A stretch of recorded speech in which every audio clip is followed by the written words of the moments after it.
The recent resignation of Justin Welby as the Archbishop of Canterbury has cast a harsh spotlight on his career, notably his close relationship with Prince Harry and Meghan Markle, the Duke and Duchess of Sussex. This relationship, which began when he officiated their 2018 royal wedding, quickly grew beyond ceremony into a deep friendship that saw Welby sympathetically align with the couple during their challenging departure from royal life, popularly known as Megxit.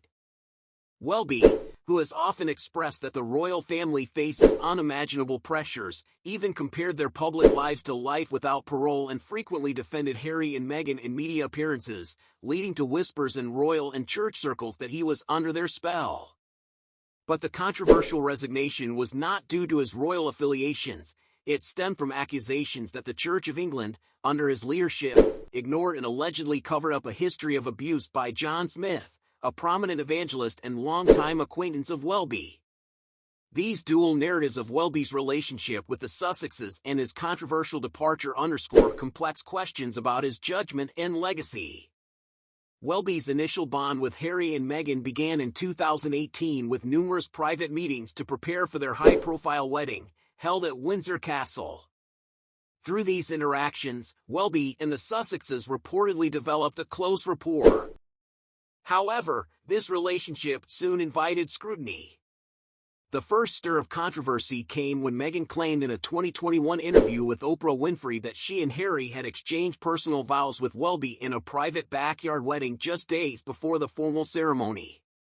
This claim would have had severe legal implications for Welby if true, as it suggested he falsely signed the wedding certificate.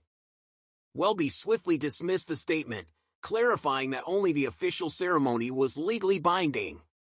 Nevertheless, his continued support of Harry and Meghan, including officiating their son Archie's christening, raised eyebrows among senior clergy, especially when he skipped the annual General Synod meeting to preside over the ceremony. While some criticized Welby for favoring the Sussexes over church duties, others saw his stance as emblematic of his belief that royals endure unique challenges. Welby's sympathetic stance extended to public statements where he defended Harry and Meghan against what he viewed as an unrealistic public gaze.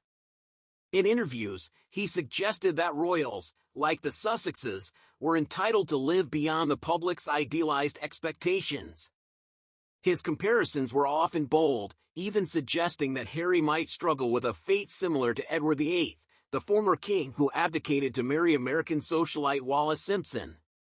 Some British officials and royal commentators felt Welby's comments aligned with progressive political rhetoric, viewing them as woke critiques of the monarchy rather than neutral pastoral care. Welby's admiration for Meghan in particular, whom he described as a person of profound humanity, further cemented his reputation as an ally to the Sussexes in their perceived battle against both the press and the palace.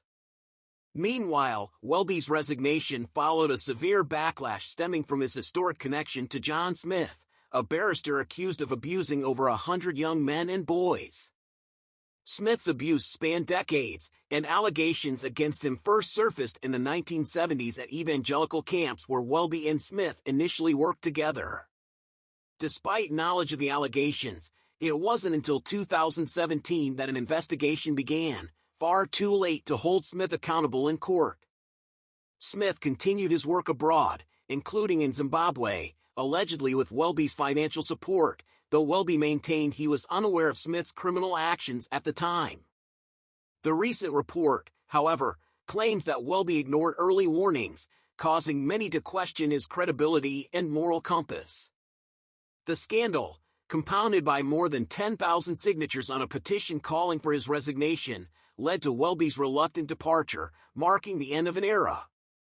Archbishop of York Stephen Cottrell deemed the decision right and honorable, with MPs demanding stricter oversight on safeguarding policies.